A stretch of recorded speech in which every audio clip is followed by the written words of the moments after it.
Muslim Law Board calling for the Waqf Bill protest. Remember, we have seen in the background of how there have been anti-Waqf Amendment Bill protests, especially in Delhi at Jantar Mantar.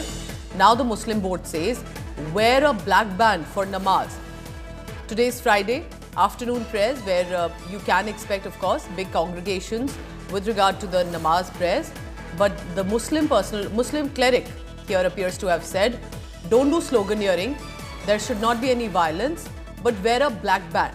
Black band, symbolic in representation to the protest against what will go out as a message against the Waqf Bill. Let's listen in to who is this cleric, why is he making this kind of a demand and an appeal. کہ آنے والی جمعہ جو جمعۃ الوداع ہے اس موقع پر central حکومت کی جانب سے جو وقف ترمیمی بل پاس کرنے کے سلسلے میں پیش رفت کی جا رہی ہے اس کے خلاف آواز اٹھانے کے لیے اور اپنے احتجاج کو درج کرنے کے لیے اس جمعہ میں دہنے ہاتھ پر کالی پٹی باندھ کر حکومت کو باور کیا جائے کہ ہم اس بل کو قبول نہیں کریں گے، اس بل کو ہم رد کرتے ہیں۔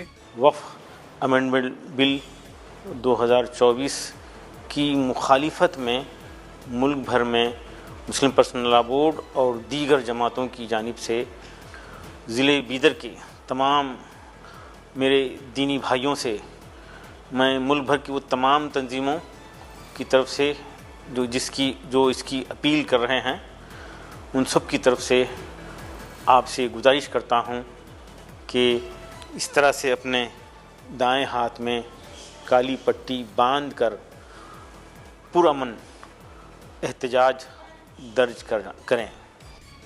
So, different areas in Karnataka, 2 clerics at least have come forth. Remember, this is primarily from the state of Karnataka right now where these appeals have come. We'll see if this becomes a pan-India protest, but this will be more of a photo opportunity unless this turns into a violent agitation. The Muslim board, the Muslim clerics are saying wear a black band, and one of these clerics also showcasing it, how to be done. And then for the namaz prayers, where there are massive gatherings, saying do not indulge in violence or sloganeering, but wear it as a symbolic protest. Waqf Amendment Bill, remember, has been more about the arbitrary powers of the Waqf Board that have been long in question. In fact, primarily it's been some of the southern states, including Karnataka, Tamil Nadu, Kerala, where there have been complaints and concerns that have come in if the Waqf was misusing its powers over land and was leading to land grab cases. But it appears some of the Muslim organizations believe that this is misuse and it's clamping down on the Muslim rights and of the Waqf Board as well, which is rightful in its demands with regard to the land. So that's a big issue right now. While, remember, negotiations have happened. Muslim delegations have been invited. There have been discussions from across the country with the government at the centre. There's been a process that has been followed, and then this bill came to the parliament. But while we've seen a showdown of it in the parliament, clearly on the ground as well, we can see, possibly, we'll wait for more visuals coming in by the afternoon. So, 2 clerics appealing for black band to be now worn by the Muslims in protest against Waqf Amendment Bill.